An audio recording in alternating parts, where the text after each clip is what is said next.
Hello students, welcome back to our channel English Corner.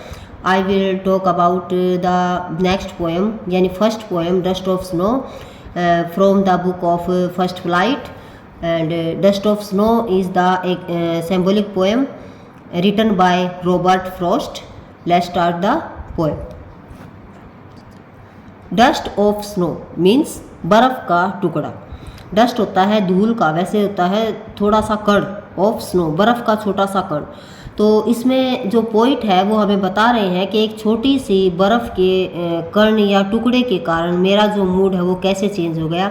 Starting में जो poet है उसका मूड बहुत ही सैड है, लेकिन जैसे ही पोएम एंड होती है उसका मूड सही हो जाता है, यानी जो बाकी का जो मूड है वो चेंज हो जाता है. तो देखते हैं इसके अंदर क्या कुछ होता है. The way a crow shook down on me the dust of snow from a hemlock tree. The way a crow, रास्ते में एक कौवा. shook down means बच्चों गिराता है या गिरा देना. on me मुझ पर. the dust of snow छोटा सा बर्फ का टुकड़ा. from a hemlock tree, hemlock एक तरह का पेड़ है बच्चों. हेमलॉक ट्री के ऊपर कौवा बैठा है और जैसे ही जो पोइट है इस ट्री के नीचे से जाता है तो वो डस्ट का छोटा सा टुकड़ा पोइट के ऊपर गिरा देता है. तो फर्स्ट पैराग्राफ के अंदर सिर्फ इतना ही बताया गया है कि भी जब पोइट हेमलॉक ट्री के नीचे से जा रहा है अंडर द हेमलॉक ट्री, तो एक जो क्रो है वो उसके ऊपर डस्ट ऑफ स्नो गिरा देता है. अब आगे क्या होता है वो देखते हैं. इसमें जो करो है, करो यहाँ पे सिंबल ऑफ डेथ, और जो हेमलॉक ट्री यूज़ किया गया है वो एक नेगेटिविटी के रूप में इस्तेमाल किया गया है. इसको यहाँ पे as a symbol of superstition की तरह यूज़ किया गया है. तो अब बच्चों चलते हैं नेक्स्ट पैराग्राफ की तरफ.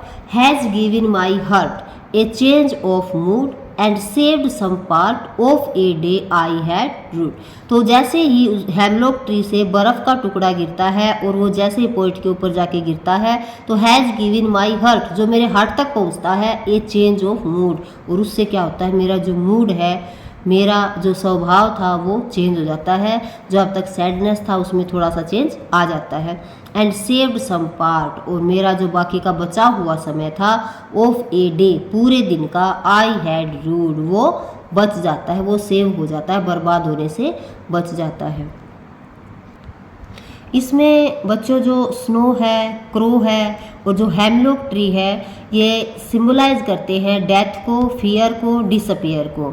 ठीक है. और अब इसी के साथ हम देखते हैं कि डस्ट ऑफ स्नो जो हमारी पोएम है इसके अंदर कौन कौन से पोएटिक डिवाइस यूज़ किए गए हैं. पोएटिक डिवाइस क्या होते हैं बच्चों, जैसे इंग्लिश में, हिंदी में होते हैं अलंकार, वैसे ही इंग्लिश में फिगर ऑफ स्पीच, जिनको हम पोएटिक डिवाइस कहते हैं. तो यहाँ देखते हैं कि भी कौन से ऐसे पोएटिक डिवाइस हैं जो यहाँ पे पोइट के द्वारा यूज़ किए गए हैं. सबसे फर्स्ट जो है वो देखते हैं सेकंड लाइन के अंदर ओ बच्चों आपको पता है वोवल है, और जहाँ पे वोवल की रिपीटिशन होती है बार बार जिसको यूज़ किया जाता है वहाँ पर एसोनेंस पोएटिक डिवाइस यूज़ किया गया है. तो इस लाइन में हम बोल सकते हैं कि जो पोएटिक डिवाइस है वो क्या है, एसोनेंस. और जैसे कि यहाँ पे आपको दिखाई दे रहा है कि कहीं भी लाइन की एंडिंग नहीं है, कंटिन्यू जो लाइन है वो चलती जा रही है. तो यहाँ पे हम कह सकते हैं एंजॉयमेंट. यहाँ पे जो यूज़ किया गया है वो है एंजॉयमेंट. ठीक है बच्चों. और यहाँ पे बच्चों ओ की रिपीटेशन के कारण वोवल को बार बार रिपीट किया गया, तो हमने पोएटिक डिवाइस बताया था एसोनेंस, जिसको हम ऐसे लिखेंगे. और यहाँ पे मैंने बोला आपको कि भी जो लाइनें हैं वो कहीं भी एंड नहीं हो रही हैं, तो ये जो पैटर्न है इसको हम बोलते हैं एंजॉयमेंट. ठीक है, ऐसे लिखा जाएगा ये. नेक्स्ट जो पैराग्राफ है उसके अंदर आइए. यहाँ पे जैसे जो वर्ड है बार बार रिपीट हो रहा है, तो यहाँ पे हम बोल सकते हैं ये कॉन्सोनेंट होते हैं, तो इसको हम बोलेंगे कॉन्सोनेंट पोएटिक डिवाइस. कॉन्सोनेंस बोल देंगे इसको, कॉन्सोनेंस पोएटिक डिवाइस. और जैसे यहाँ पे डी है, यहाँ भी है, यहाँ भी है, तो यहाँ भी कॉन्सोनेंस पोएटिक डिवाइस यूज़ हुआ है. और इसमें बच्चों जैसे ए यूज़ हो रहा है, तो यहाँ पे हम एलिट्रेशन भी यूज़ कर रहे हैं। तो इस तरह से जो रॉबर्ट फ्रॉस्ट है उन्होंने अपनी एक छोटी सी और सुंदर सी पोएम दी है, लेकिन ये फुल ऑफ सुपरस्टिशन है। यहाँ पे क्रो एंड हेमलॉक ट्री जो है वो फुल ऑफ सोरो है, सिंबल ऑफ सोरो है। तो बच्चों आई थिंक आपको ये पोएम जो है समझ आई होगी, और इसी के साथ बाय, नेक्स्ट वीडियो के साथ फिर मिलते हैं।